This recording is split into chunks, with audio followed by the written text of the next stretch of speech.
Welcome everybody here to the Basketball Passport podcast. I'm Anthony Irwin, your host on Sunday nights, as as we normally do things here. Thursdays, Leigh takes us all over the globe. Really, all I do is take you around some of the stuff that I find funny in the NBA. Leigh's way better at this. He has a lot more to offer. Normally we open with we'll have a cold open of a cool intro to a court or something like that. Tonight, we're doing it a little differently because one of the funnier sequences that I think you're going to see this season took place. Leigh, I combined a few kind of moments that went down here, but it all started when Giannis Antetokounmpo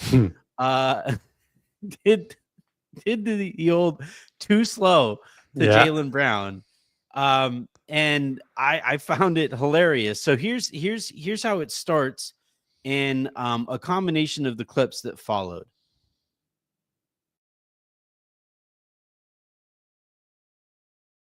A few moments later. The ball as the Bucks get it back. And that's a good call. He was airborne. Brown, white. So that one's a bit flagrant. So, yeah. And I thought, no way. Like, even I was the one who combined those moments and I had some fun with it on social media. Even I was like, no way that there's like no actual link between those Giannis getting him with the okie doke and then Jaylen picking up a flagrant foul. Yeah. But Leigh, listen to Jaylen Brown after the game. He gets asked about that moment, and I think the flagrant was on purpose. Giannis hit you with the offensive foul, and then he fake shook your hand and pulled it back. Are you laughing at that? Do you think it's funny, or does that kind of piss you off? Giannis is a child. I'm just focused on helping my team get a win, and that's what we did tonight. Yeah, I would say that is really in line with both guys' personalities. Jaylen is just a, killer. Straight down the road. He's there to win, play, and that's it. Giannis, he's goofy. He likes to have fun. He's a dad. He's look, the things aren't going well at all for the Bucks right now, but Giannis has still got some time there to have a little laugh and a little fun. But I also will say, Jaylen, it does suck when someone and you're not expecting the old too slow and they hit you with it. I've been done a couple of times and it sucks. So I can understand why he was a little bit upset and a bit frustrated there. I really hope Giannis leans into this and starts telling people to pull his finger on the court. Yeah. Just really lets it rip. Go full corny dad mode. Yeah. Leigh, how you holding up? Good, man. Good. Yeah. Although it's been a bit of a rough couple of days here for my Hawks. Had a huge win on Wednesday night. Really great game against the New York Knicks here in Atlanta. Hawks pulled that one out. Then they went up to Detroit on Friday night. Came back from, I think, 23 down. Lost by a point there in the end there. Cade Cunningham, man, I like Cade Cunningham. I just hope he stays on the court. And then last night, the Hawks up 18 points at home on the show. Got blown out in the end by 12. I say blown out. 12 is not necessarily a blowout itself, but to be up 18 and to lose 12, and they just, oh man, no legs at all for the Atlanta Hawks in the last quarter there. Not to make any excuses for them, but they've played 11 games. Some teams have only played 7 or 8. They've played a ton and quite a few back-to-backs as well, and they've had a ton of injuries. Just ran out of gas. So could have been 6-5 heading into the weekend. Instead, the Hawks 4-7. So, but look, it's been great. It's been great going down there, talking to the players and the coaches and just being around the NBA again and having a lot of fun, even if the Hawks aren't necessarily getting too many dubs right now. Well, I think that was kind of to be expected, right, with the Hawks, and then on top of it, you have all the injuries. So it's not the Bucks situation, right? No. We'll talk about the Bucks here in a second. But I kind of feel like the Hawks are kind of playing with some house money right now because Reece Shea looks, I think, a lot more ready than we thought he would be this season. Yep. That's all that matters, frankly, for the Hawks this year. Yeah, well, look, they lost 2 to the Wizards as well. They should have at least gotten a minimum of one of those. And then again, if they also pick up one of these against the Pistons or the Bulls, winnable games, then all of a sudden they are either 500 or just over or a game under rather than 3 games below where they find themselves right now. They've also had some issues. DeAndre Hunter has been out for a while. They had him listed as injured, and we really didn't get much information beyond that. Quinn Snyder, even in his pre-game press conferences, was saying training staff would tell that, the sports medical team is saying they don't know. So we didn't really get an update. Turns out he actually became a father, and I believe his wife, she went into hospital earlier than expected. So he also missed a little bit of time for that, but expecting him back soon. But obviously, first things are congratulations to him and his partner for having a child, and hope everything went well. But I think that's one of those other things that just caught up with the team. But I'm seeing some really, really positive things about how this team plays in stretches. And that's another thing Quinn Snyder's talked about in the post games. The Hawks are playing good 36, 40 minutes a night at times. It's just there's a stretch in almost every game where they just really can't get it going, and it's really catching up to bite them in the backside. Yeah, injuries in general this year have been brutal. Yes. Maybe that should have been one of the headlines here, and we're going to talk about KD.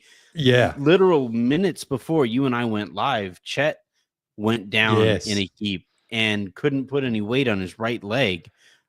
Initially, when I saw the first tweets about it, it was like, he got hit in the side, and then he wasn't able to put any weight on his right leg. So maybe it's a hip thing. I have no idea. Yeah.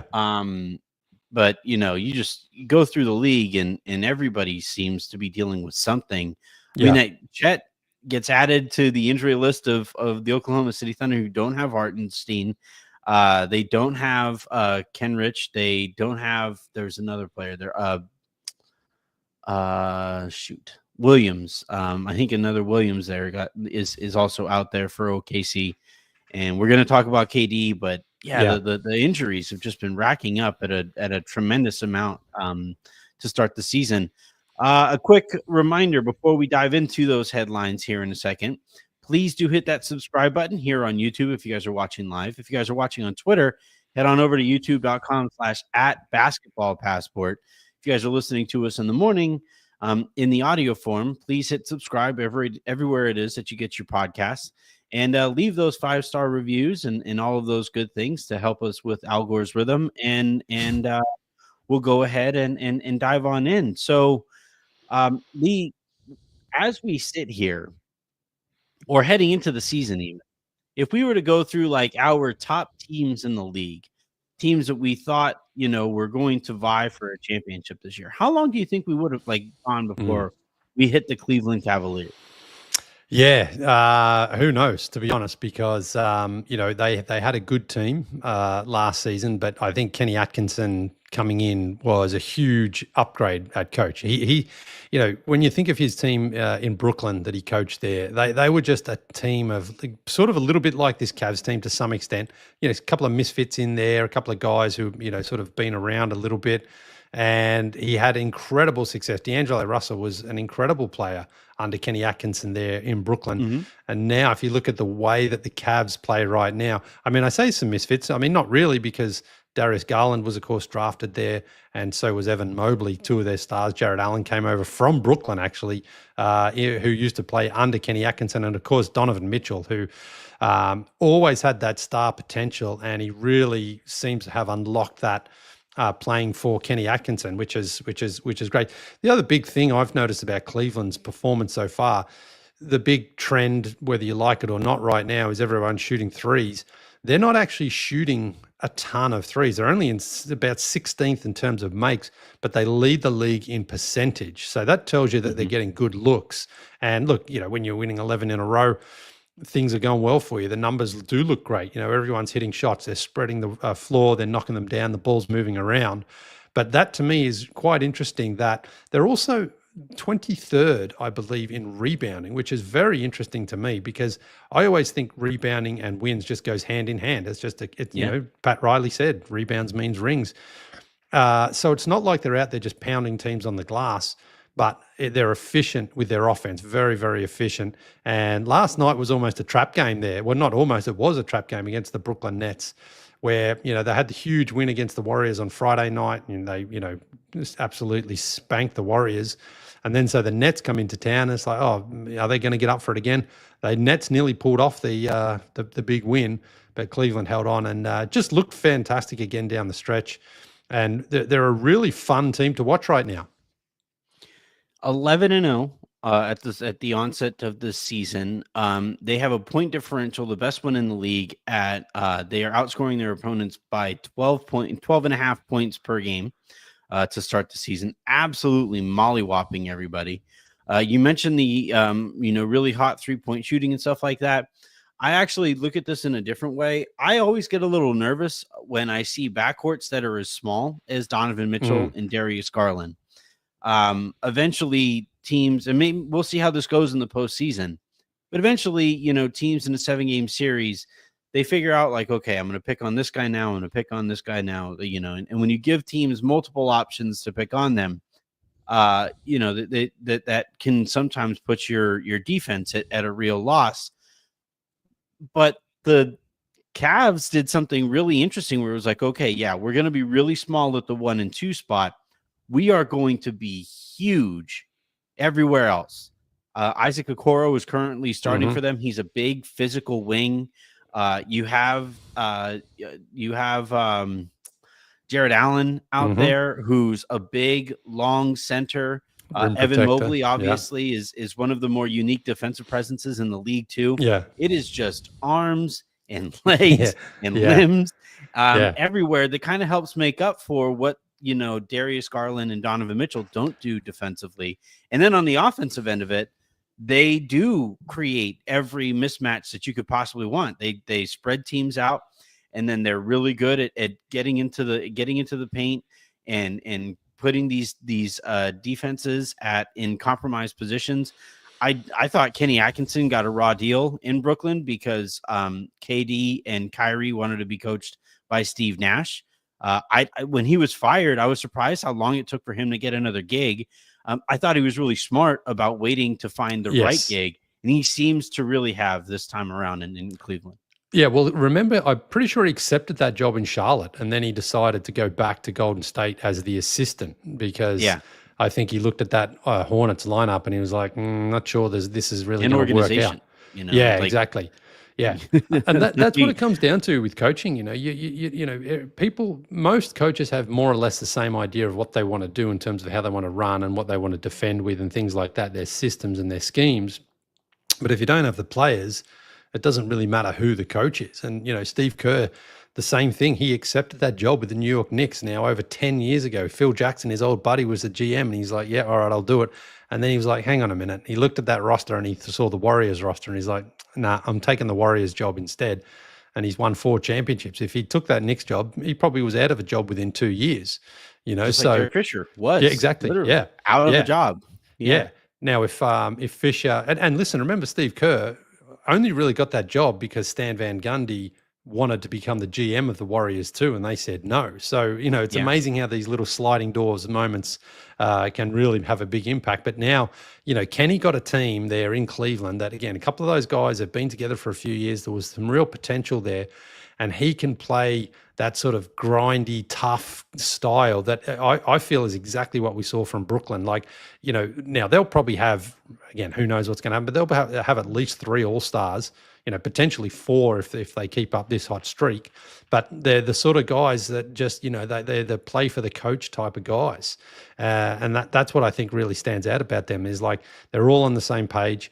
They weren't going to just take their foot off the gas last night when everyone could have just been like, yeah, fine, lose a game here and you'll be okay.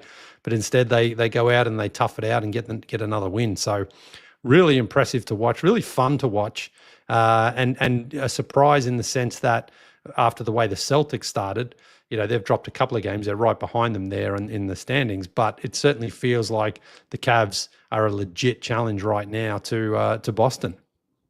Yeah, I'm looking at the Cavs roster, and it looks like it was a very concerted effort, basically, to surround Donovan Mitchell and Darius Garland with size. Because you look at their roster, you have Garland is the smallest player on the roster at 6'1". The next smallest is Donovan Mitchell at 6'3", and he plays bigger than 6'3". He's a physical. Used to play baseball. Some of my favorite passes are the passes he whips across the court. Throws it like a shortstop. Yeah. But then you look outside of that, you have Sam Merrill, who doesn't really play. He's at 6'4", everybody from then on is 6'5" and up. You have Max Strus at 6'5". You have Isaac Okoro at 6'5". Okoro was a big, thick 6'5". Same goes for Strus. Yeah. You have Karis LeVert at 6'6". You have, Ty Jerome is at 6'5", but he's like leading the league in steals. He really gets after it physically too. Well, actually, I'll just jump in there. Dyson Daniels is leading the league in steals. My bad. He had Yeah. I think he's had 13 in Friday and Saturday night's game. He's just when I went down, I spoke to him yesterday after the game. I kept my eye on my phone and my wallet, man. I thought he was going to nick those too. He's been stealing everything else. Yeah. But yeah, I guess like the point here being that the Cavs, they have an identity, and to have that identity so quickly with a brand new coach, and have it fit the way that it is, makes it so easy to keep on hammering that identity here moving forward. They're a really fascinating team here moving forward, because I think they're going to continue to get better, and they have enough like young wings and movable money that I think they can add some pieces to this roster over the course of the season too. Yeah. Oh, yeah. I mean, look, they'll obviously, drop a game sooner or later here along the way. I mean, maybe they can't, maybe, but I do believe that, the underlying strength in this team is the balance, the depth. And, when you've got two rim protectors like Mobley and Allen, that's obviously a huge advantage, because Mobley, he can get out and run too, and he can hit that three. He's almost a Giannis-y type player in that sense, that he's very comfortable handling the ball, pushing it up. Jared Allen doesn't really do that, but in terms of then securing the rebound and just being that second shot blocker and rim protector is just huge for the Cavs. So it's good, but also I don't feel there's any tension between Darius Garland and Donovan Mitchell at the end of the game. It's like, hey, Donovan, go and do your thing, and he's doing it so well. So all those sorts of things, chemistry is good. They're running the ball well, and again, they're not relying on 3-point shooting like the Celtics are. They're lower in terms of the attempts and the makes, but when they do shoot them, they're knocking them in better than anyone else. 42% from downtown on the season. And again, it's an understanding of personnel, right? Like you aren't forcing guys who can't shoot 3-pointers to go out there and let it rip. Yeah. Like the Lakers are kind of hoping for that with like Austin Reeves, who is a good shooter, but they're asking him to be a volume great shooter, and I just don't think he's quite ready for that right now. And he doesn't look very comfortable out there shooting sometimes. Whereas like everybody who does let a rip from 3-point range in Cleveland, they all look really confident when they're doing it. Everything that they're doing just looks planned and understood. And it's contagious though too. When you move the ball around and guys are knocking down shots, everyone knows they're going to get a shot. So they're happy to share and they're happy to be patient, because when things are going well and when teams are playing well, I mean, those are the sorts of things that stand out, because everyone's getting fed. And that's that's what just leads to good chemistry and good play.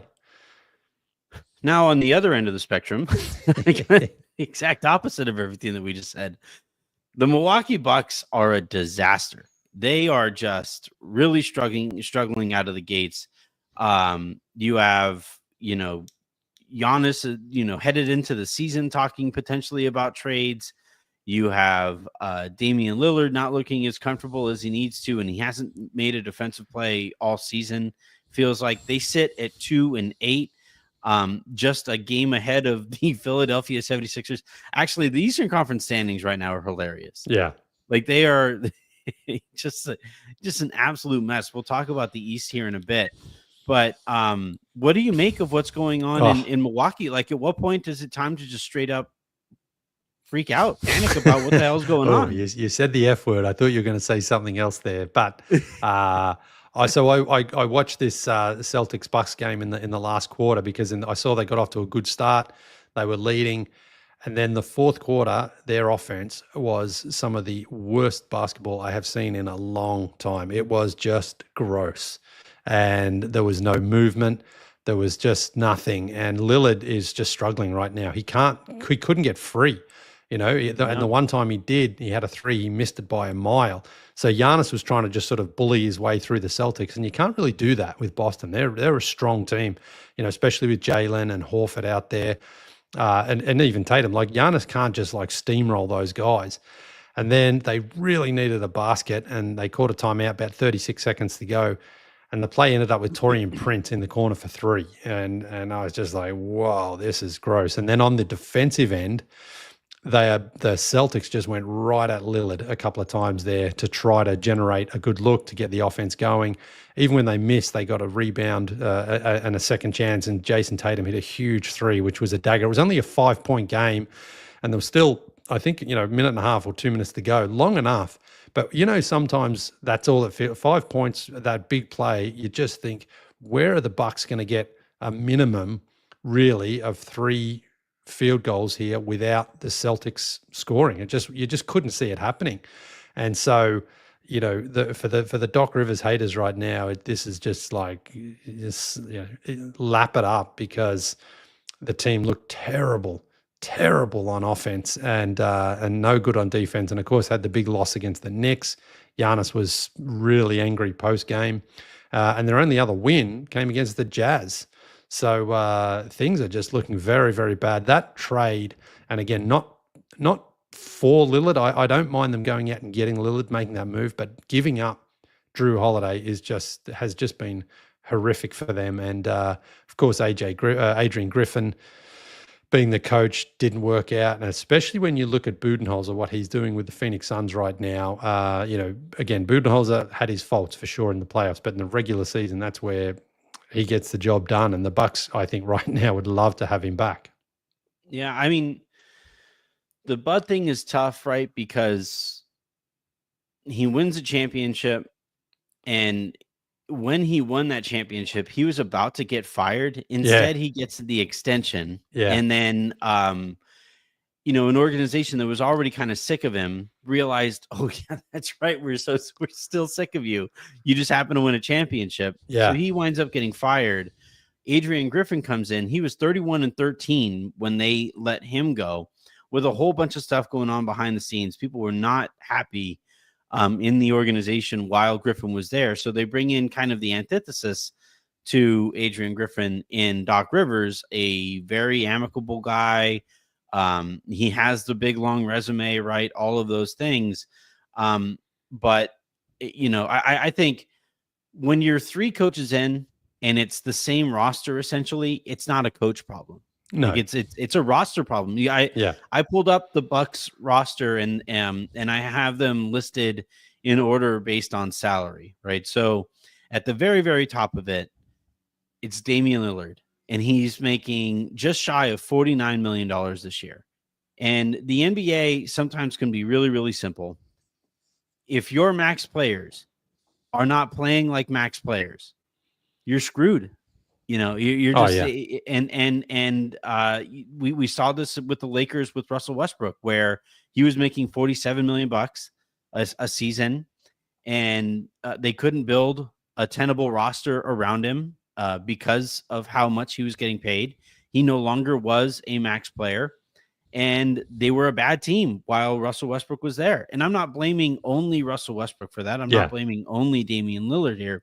Yeah. But I do think that's the biggest factor. If you're superstar, if you're paying people like superstars and they aren't playing like superstars, that sets this cascading, waterfall of kind of inefficiency throughout the rest of the roster. And then on top of that, you look at Chris Middleton is making a little under $32 million a year. He hasn't played this season, and I don't know if he's like ever going to be healthy ever again. Brook Lopez is making $23 million. He doesn't look like the same Brook Lopez as we saw the last couple of seasons even. Bobby Portis looks significantly slower. Pat Connaughton also doesn't look quite right. There's another $21 million combined between those two guys. Like, I would love to get on here and just laugh at Doc Rivers. I would love to, but I can't. This roster's a mess. This cap sheet is a mess. I don't think you could combine the brains of Pop and Phil Jackson and Red Auerbach, and they aren't winning anything with this roster. Well, certainly not the way they're playing right now. And Lillard, I think that's probably what's standing out. They just haven't really gelled, he and Giannis.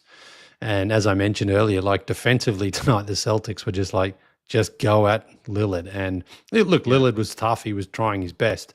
but he couldn't stop them and he couldn't slow them down. And whenever a team is just like, our defensive focus is get a switch, and whoever's I got Lillard, you're getting the ball.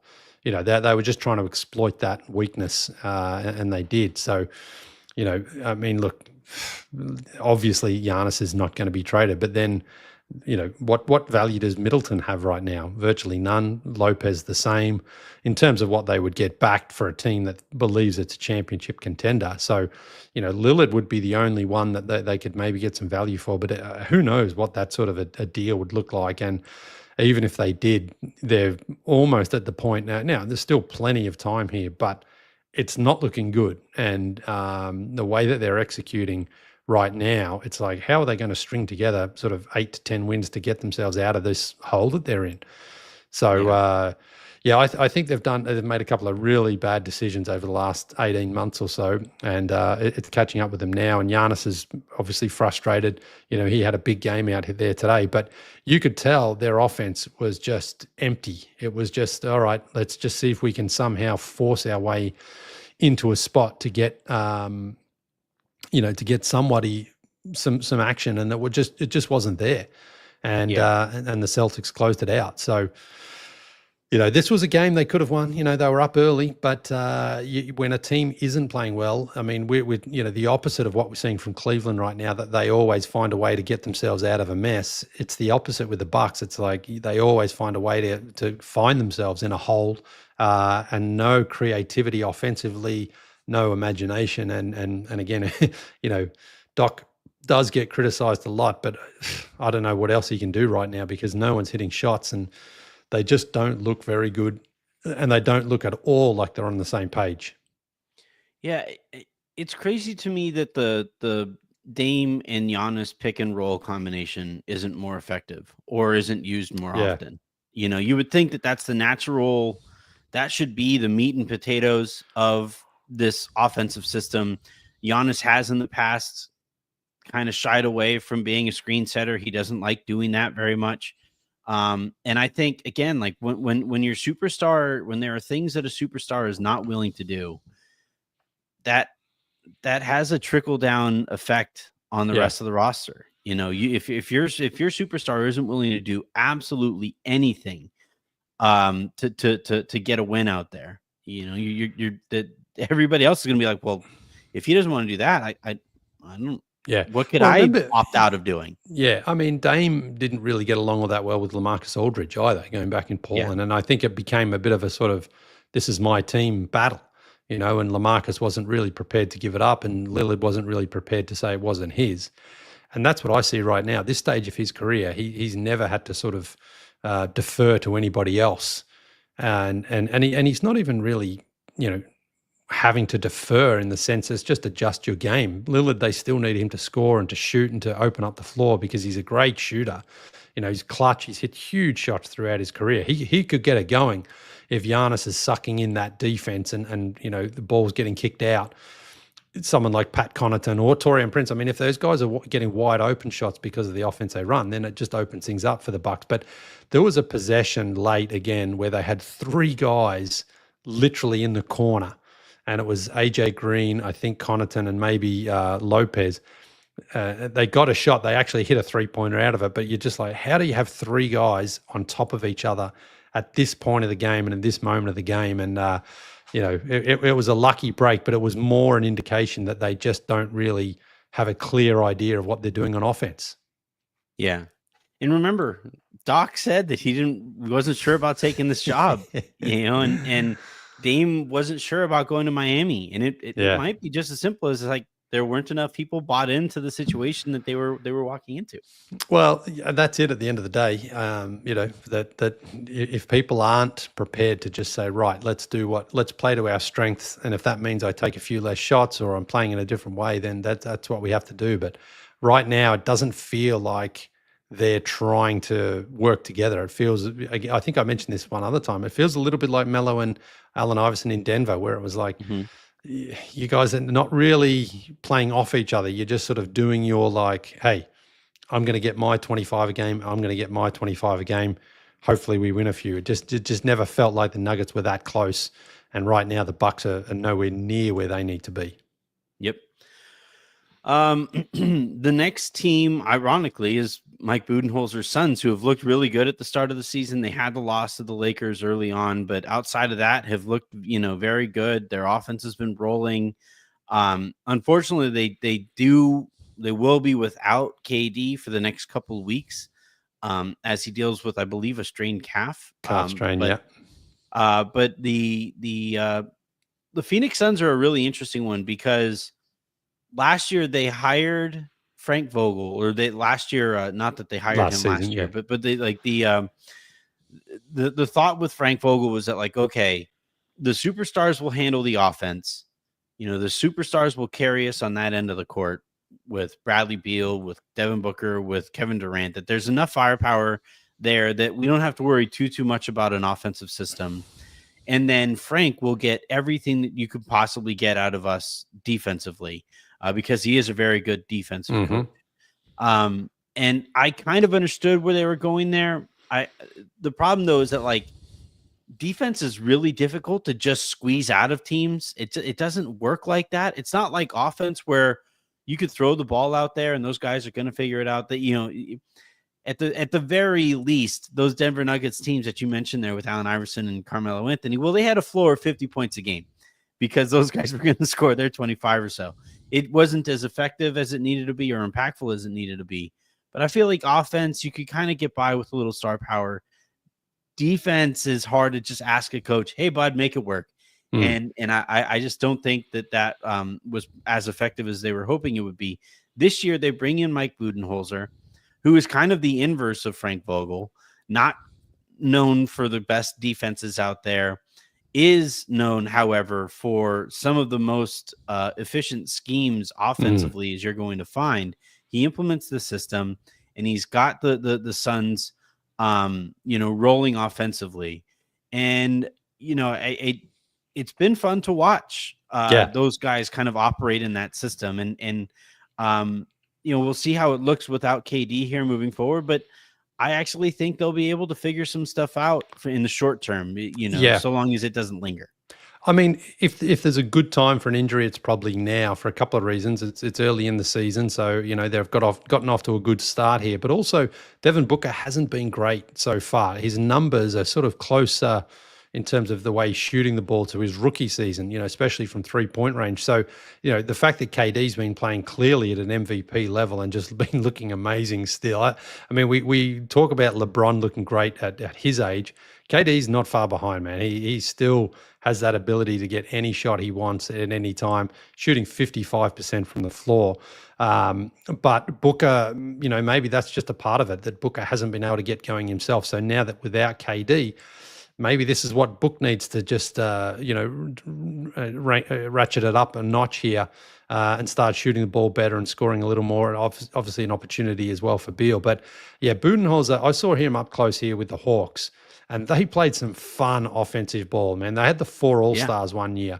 And it was guys, Millsap and Horford and Jeff Teague and Kyle Korver. He was the coach of the Hawks when they had 5 guys were the player of the week. Yeah, Damari Carroll was there. Yeah. But that was the thing, man. They were so much fun to watch because that ball just moved around and they just got out, and it was like a track meet, just get out and run. And they won 60 games and they played really fun basketball. The question, as always, with Budenholzer is what happens in the playoffs, and that's why he got fired from the Bucks in the end, because of the early first round exit there. And again, it's a very fickle industry because he did go on and win the championship. Ironically, that KD shot against the Bucks in Brooklyn, if that was a 3, maybe they don't even go on to win the championship that season. But Budenholzer knows how to win regular season games, and I have to give him credit because going into the season, I thought, this defense is just still not good enough here for the Suns. But for the regular season, it's probably enough. Nurkic is playing quite well for them too. So, again, you don't want Kevin Durant to miss, obviously, too much time. It's the same injury he had at the Olympics. And he does have, in the last couple of years, a bit of a history of injuries catching up with him. So I think right now for the Suns, it's like, okay, let's make sure he's 100%. Give him 2 or 3 weeks here to get ready again. Hopefully they can still at least stay at sort of 500 while he's out, and then KD comes back and they can sort of pick up where they've left off. But It's amazing when a coach, has a reputation, and no matter where he goes, he's able to do it. Like, say, Hawks for Budenholzer, Milwaukee, very much the same thing in the regular season. That ball just like moved around. They spread the floor, and they're doing the same thing here in Phoenix, withstanding the fact that by his standards, Devin Booker hasn't yet really been able to shake free and play the way that we expect for a guy at this stage of his career.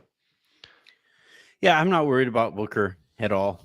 He's such a talented basketball player with the ball in his hands. Underrated facilitator too.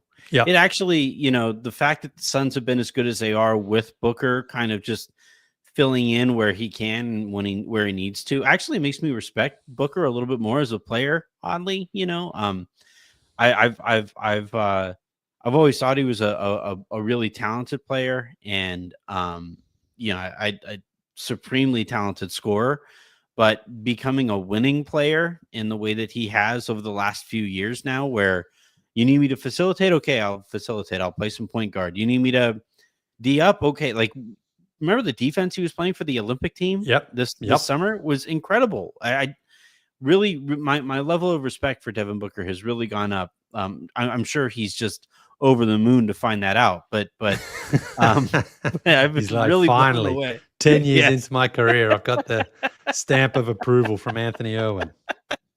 Exactly. I the thing too with Phoenix is they aren't scoring like at an elite level right now. Yeah. And I think eventually that's going to come up too. So yeah, just put up they the question have a there. lot of room to growth while they're 8-1.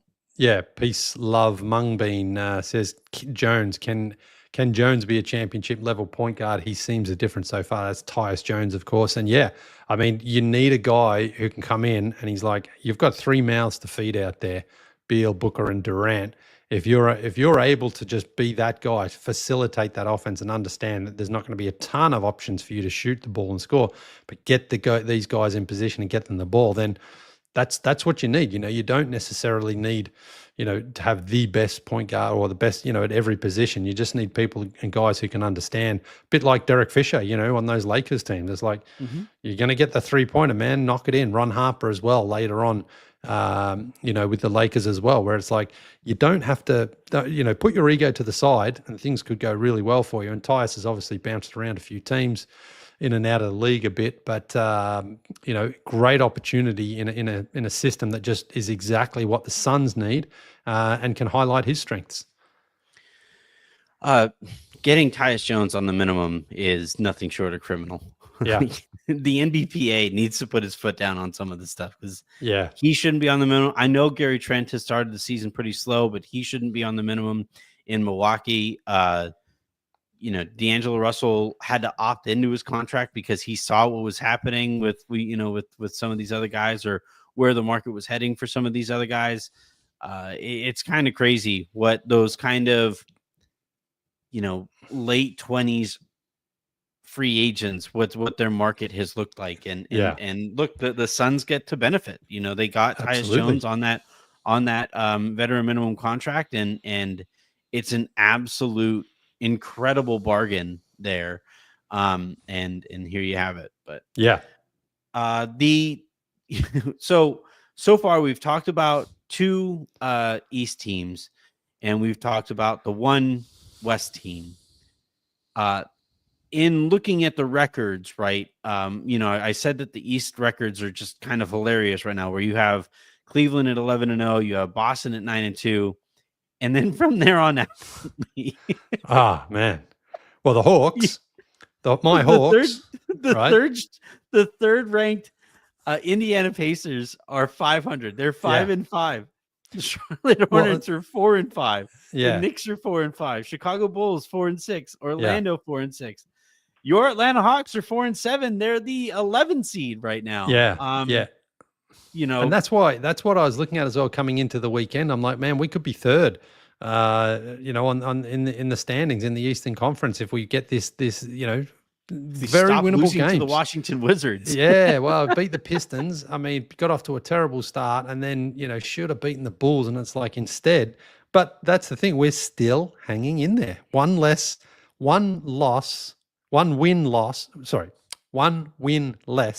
and the yeah. third place Indiana Pacers right now. So that's where it is for the Eastern Conference. It's just, Cleveland and Boston. And then you look at the bottom and it's Philadelphia and Milwaukee, two teams who believe they're going to be in the championship window right now.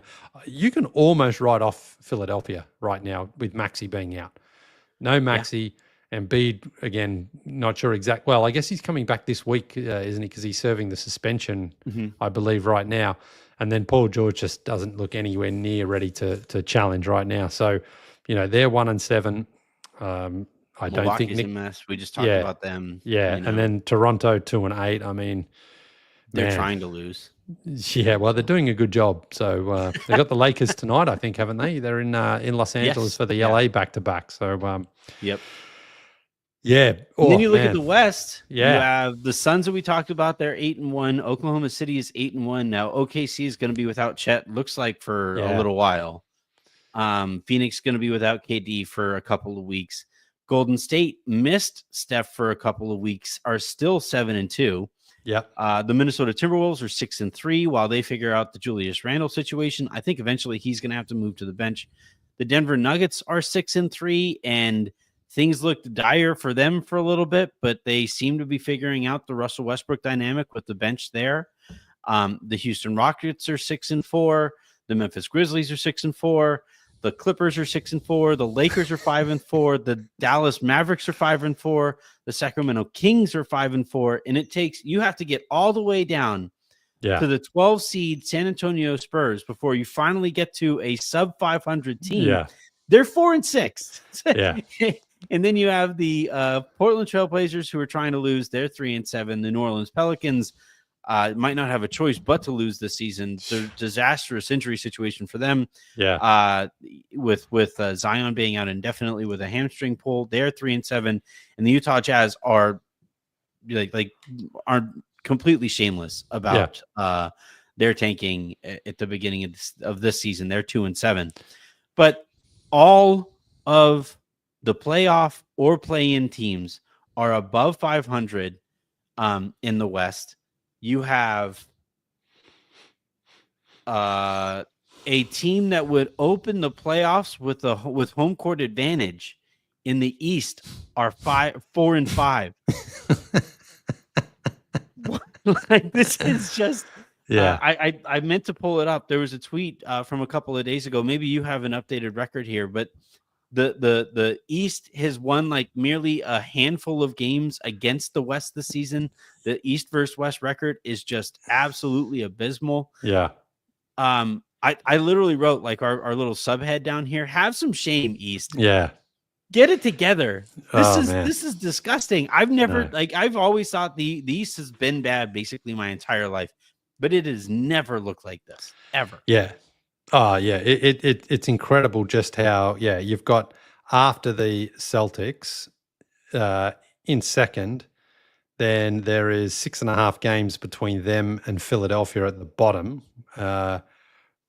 Whereas it's, everyone in that West, like the Mavericks right now aren't even in the play-in in the West. They're not even in the play-in. At 5-4, they're over 500, and they wouldn't even be in the play-in right now. So, now look, it's early season; things will change. They'd be the 3 seed in the East. In the East, yeah, because Indiana's at 5-5. That's right. The Mavericks would have a half game lead on the Indiana Pacers for the 3 seed. Yeah. In the East. But, I think a part of what we're seeing right now is just the incredible injury toll that is rocking the league right now.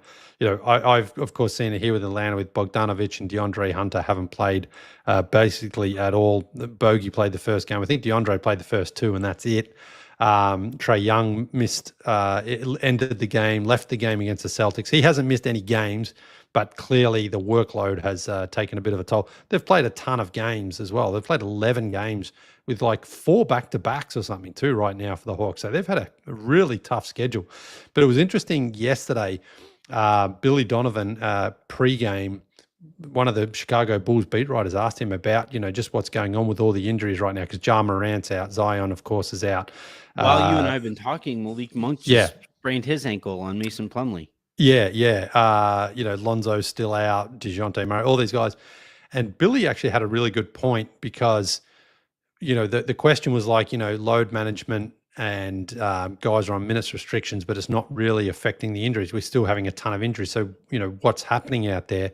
And Billy just thinks that the pace of the game right now is just so intense because everyone's trying to get as many possessions as they can. Yeah. So they're just racing up and down the court. And he thinks that's more of a factor than load management or, again, having a guy on. Because Zach LaVine, the question was really prompted by him. Zach LaVine came back last night, played quite well for the Bulls. And it was one of those sort of situations where they really missed him.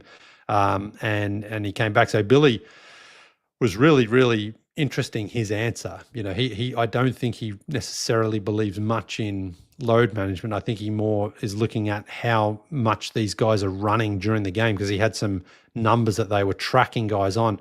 I can't remember the player he said, but he said one player had what they count as a sprint in a game 77 times in a game he sprinted the player. Yeah. And he said, so, when you're putting that much stress on your body and on your, on your legs and things like that, that's where you are going to run into some problems. So, very, very interesting answer that he had there and something to look at because I'm also one of those ones that's a little bit skeptical about the load management, especially on guys like Kawhi Leonard, who one of the most famous ones there, from Toronto. I think it was his third game there with the Raptors. He was out for load management. Like, what's going on? And really, they obviously go on to win the championship, but Kawhi just feels like he's never been healthy ever again. And, I think that's there's some truth there to what Billy's been saying. I would look, I'm not here to say that Billy is wrong. I actually agree with the pace, but I think the space matters here too. Yeah. With how stretched out defenses are because of the importance of the 3-point shot. You have guys closing out a lot further than they had to in the 90s and in the 80s when the point of offense was to get the ball as close to the rim as you could possibly get it. Now it's the point of the offense is to get the ball to the corners or to get the ball all the way to the basket. And that puts a lot of stress on defenders to do that. And then, to cover all of that space. And then, with social media dunking on anybody, could you imagine, like, if you go back, like if you watch those games in the 80s, like in a regular season game in the 80s, you could find so many moments of players just not defending. It's just now with the way that players get dunked on for the occasional possession that they take off, you can't do that. There are people waiting to dunk on you on the court and online. And I think that has a factor in this too. So I think the pace and the space and, look, they are pushing the human body to do things that it might not be able to do. Yeah. Joel Embiid is a huge human being. Yeah. Zion Williamson is a huge human being. And Zion, at one point was one of the craziest fast twitch athletes I've ever seen. And I was watching him, I was like, man, is that guy going to hold up? And lo and behold, he hasn't. No, I was at his very first preseason game here in Atlanta for the Pelicans, and he was throwing down dunks. And I just looked at him and said, this guy's young, but he's heavy already. And it's like, are his knees and ankles going to be able to withstand the sort of power that he puts on them? With those leaping, when he contests shots. He literally blew out of some shoes in college. Yeah, that's right. Yeah. His first, I'm pretty sure his first possession in the preseason was just a thunderous dunk on a fast break. And I was just like, wow, this is great. But then I'm pretty sure he missed the season, most of the season anyway, after that. And, it's one of those sad things. You're like, man, he's so explosive, but it's again, the knees, the meniscus and the joints and things like that can't necessarily cope with the pressure that he puts them under. Yeah, the injuries are certainly concerning, and I think the league was right to ask players to play more, like to be more available than they have been over the last few years. Like, it's just difficult to sell the league if you never know whenever you tune into a game who is going to be playing, nor how hard they're going to be playing. But I also think though that like it lacked any sense of compromise there. Where it's like, okay, fine, we are asking you to play a higher percentage of the games, but at some point, and I know it's never going to happen, but I still feel the necessity or the need to keep on saying this. They need to play fewer games. It's just asking these guys to play 82 games at the pace that they're playing at the level of intensity that they're playing at, given what they need to do defensively. And I also think like part of it too is over the years, I think we've seen teams because of the player's team, not like the team that he plays for, but his literal team that he surrounds himself, his circle, and the reliance on individual doctors, that teams have less control or less understanding of these situations. The Lakers have considered Jared Vanderbilt week to week for a year now. Yeah. And I think the management of injury information, the protection of that injury information, because if you become known as injury prone, you're now going to make less. And so everybody's lying about how healthy or what the situation is with all of these players. I think the kind of the at one point that information was centralized with teams, and it was easier to manage, and it was easier to be transparent about, and it was easier to work with the player and have that player work with the team.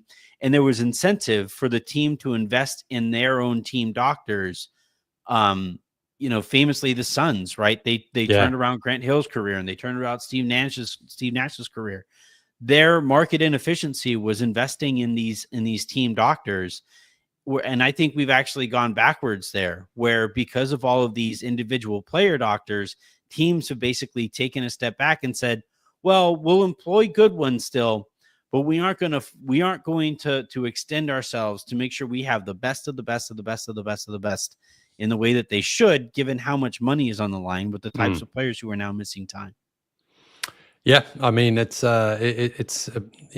one of those issues right now that I don't know what the answer is, but I know that I would love to see fewer games. I think the importance and the value on each game increases, but it's just not going to happen. We had a chance through COVID to see. They added more games. They added a play-in. They added the mid-season tournament. Well, that's right. I mean, when we had that 72-game season after COVID, but it was sort of compressed rather than let's just shorten the season. It wasn't that. It was like, well, this is about as many as we can get in the time frame here to end the season in July. And that was, at least the opportunity to be like, let's cut 10 games off, but it's never going to get accepted or agreed to by the owners. So 82 games is where we're at. And, to me, it just doesn't make sense because, Adam Silver is trying to increase the value of the regular season. And already we are seeing, the ratings again dropping off dramatically from opening night. And I put so much of it down to just the fact that there's the saturation of games. Yeah. And when players don't play, the availability is not there. It's like, well, something has to give here, but apparently it's not going to be a shortened season or reduced games on the schedule.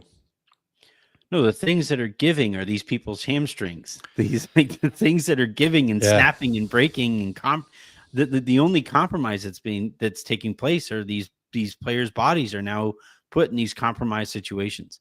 Yep.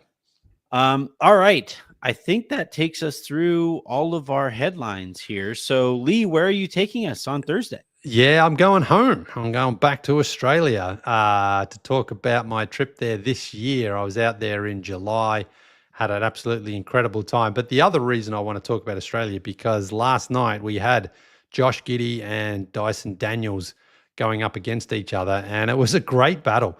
And I mentioned earlier, Dyson leading the league in steals right now. He had 7 on Friday night. He had 8. They only gave him 7 against the Pistons. He had another 6 last night, including nicking one off Josh Giddey. But then Josh Giddey nicked one off him as well. So It was great. But also, I spoke to both of those guys, and I did a little feature for NBA Australia on Josh Giddey primarily. I spoke to Billy Donovan about him. I spoke to Dyson Daniels because he and Dyson actually have known each other forever. They've battled against each other. They're about the same height. They're about the same age. Similar positions. I mean, Dyson's obviously not a point guard. Josh is, but they sort of matched up on each other a lot there last night. But really just to talk about Australian basketball, where it's at right now, the amount of players in the league. And as I say, I had such a great trip home. And it's funny because I'm from Melbourne, which is in Victoria, and Melbourne and Sydney are the two biggest rivalries, like Los Angeles and any city in America. But let's say, what's a bigger rival for Los Angeles? Is it, say, New York, or is it Boston, or is it San Diego or San Francisco? I mean, what's Los Angeles's most fierce rival? That's a great question. I think the Bay. Right. Yeah, I would have thought the Bay. Yeah. Yeah. The Bay, because the thing is, everybody thinks Lakers Celtics. And don't get me wrong. Yeah. I bleeping hate the Celtics. Yeah. But with the Bay, the Giants and the Dodgers play each other like 20 times a year. And over the course of the year, tempers flare in all. Same's going for the Dodgers and the Padres, where that series that they played in this year's playoffs was about as contentious as you're going to see. Yeah. They had a player literally throw a baseball at his old manager in the dugout. Yeah. So I think that's kind of like the core thing there. And then with like the Lakers and the Warriors both being like goodish now for the first time ever in my life. For a while there, I mean, a lot of it was the Warriors just being terrible. Then they got really good and the Lakers were terrible. So it's kind of like flip spots. They were never really good at the same time or relevant at the same time. We actually finally got a Lakers Warriors series. So I think that added to that kind of that rivalry there too. And then, you know, for those who care about hockey, the Kings and Sharks don't like each other very much either. They're division rivals too. So I think it's the biggest regional rivalry there would be with the Bay. Wasn't the Dodgers and the Giants in the World Series 10 years ago, maybe? Not in the World Series because they're both NL teams. Oh, that's right. Yeah. But like they've had series against each other.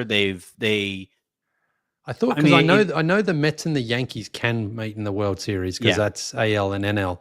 I thought there was a California connection there too. I guess the Angels. Like the Angels. Yeah, the Angels and the Dodgers. So they'll never get there. Artie Moreno's one of the worst news in sports. Anyway, Melbourne and Sydney are the same. They're the big cities. Like this is how fierce the rivalry was back in the day. They couldn't agree. Melbourne was the first capital of Australia. Sydney wanted to be the capital. They couldn't agree, so they just created a whole new little area called the Australian Capital Territory, and that's where the capital of Australia is, in Canberra. Basically, it's in the New South Wales state, but it's so that's how long back the history goes. And anyway, so I'm from Melbourne, and I went to Sydney, and so I'm supposed to not like Sydney, but my God, it's one of the most beautiful cities I have ever been to. That's how I feel about Boston, dude. Don't tell anybody, but my trip to Boston was incredible. I don't think this was back when I was doing Locked On Lakers, and I get into a cab, and I would do occasional radio hits out there in Boston, and then I would do Locked On Celtics all the time too. And so I happened to be on the phone, and I think recognized my voice. He goes, "Hey, are you that guy from Locked On Lakers?"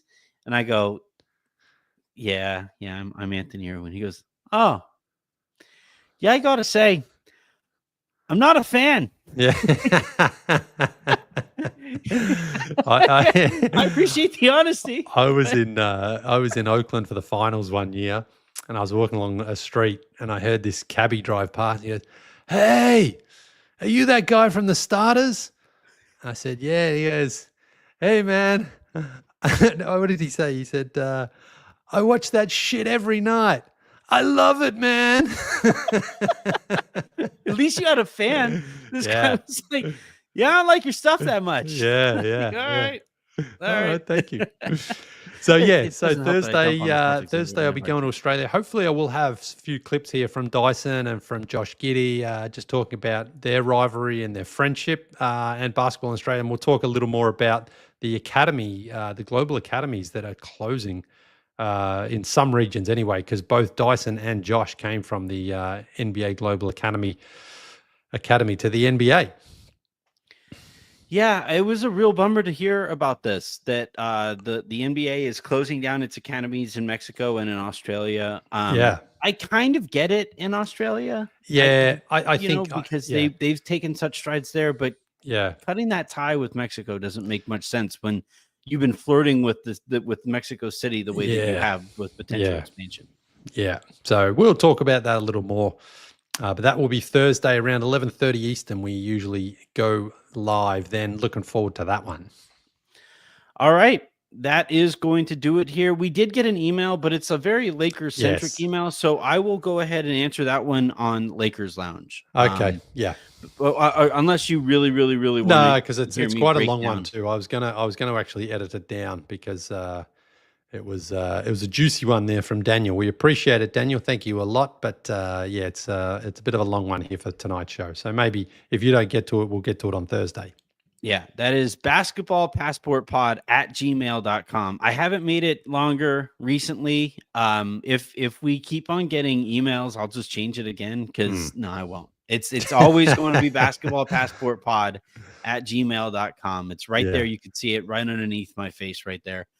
And yeah, that is going to do it here for this Sunday edition of Basketball Pod. Tune in Thursday when Leigh takes us to Australia and we break down other things from around the league in that conversation leading up to those travels. And man, these are flying by, Leigh. I'm having an absolute blast. I hope you guys are too.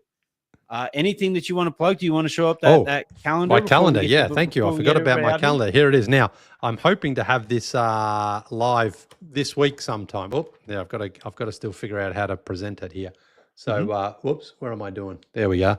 Yeah, so I'm going to have this for sale in my shop, $20, basically giving them away at that price. Look at this one from Germany, from Berlin. Wow, that's a beauty. Yeah. So I've got that one. What else have I got in here? This is one of my favorites, of course. That one's from Kalamegdan Park in Belgrade. So, yeah, got the calendar. Hopefully have that ready to go so you can get it in time just for Christmas. Yeah, so we'll see you Thursday. All right. Have a great rest of your weekend, everybody, and we will talk to you guys on Thursday.